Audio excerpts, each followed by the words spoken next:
টানা বৃষ্টিতে পাহাড় ধসে একই পরিবারের ৩ জনের মৃত্যুতে দিশেহারা স্বজনরা।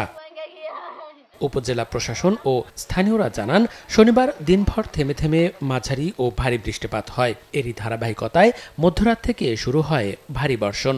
এক পর্যায়ে পেকুয়ার জারুল বনিয়া সেগুনবাগিচা পাহাড়ের খাদের নিচে বসবাস করা সরোয়ার আলমের টিনশেড সেমি পাকা বসতঘরের উপর ধসে পড়ে মাটি। এতে ঘুমন্ত অবস্থায় মাটি চাপা পড়েন মা ও তার 2 মেয়ে। খবর পেয়ে উপজেলা প্রশাসন ও ফায়ার সার্ভিস কর্মীরা ঘটনাস্থলে পৌঁছে তাদের লাশ উদ্ধার করেন। ঘুম থেকে ওঠার পর ও আমাকে বলতেছে কে জানে কল দিয়েছে, তা আমি কল ব্যাক করলাম। কল ব্যাক করার পরে শুনলাম আমার মা নাকি মাটি চাপা পড়ে মরে গেছে। মাটির ভিতরে ঢুকে গেছে। আমরা আসছি দেখছি কয়েকজন মানুষ 10-15 জন মানুষ মানে আমরা এসে মাটিগুলো সরাই ওদেরকে উদ্ধার করছি। আমরা তো রিজার্ভের মানুষ, বুঝছেন, আমরা এলাকায় থাকি, সরকারি জায়গাতে থাকি।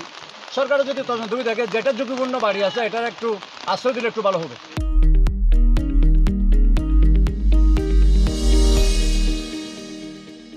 বৃষ্টি অব্যাহত থাকায় আতঙ্কে আছেন স্থানীয়রা। এর মধ্যে ঝুঁকিপূর্ণ এলাকার বাসিন্দাদের সরিয়ে নিতে কাজ শুরু করেছে স্থানীয় উপজেলা প্রশাসন। আমরা সবসময় তাদের কিন্তু নির্দেশনা দিচ্ছি যে পাহাড়ের পাশে যে ঘরগুলো আছে বা লোকালয় আছে তারা যাতে নিরাপদ স্থানে সরে যায়, এবং আমাদের যে সরিয়ে নেওয়ার কার্যক্রম এটাও চলমান রয়েছে। কক্সবাজারে রোববার সকাল 9টা পর্যন্ত 24 ঘন্টায় 194 মিলিমিটার বৃষ্টিপাত রেকর্ড করে স্থানীয় আবহাওয়া অফিস। সময় সংবাদ, কক্সবাজার।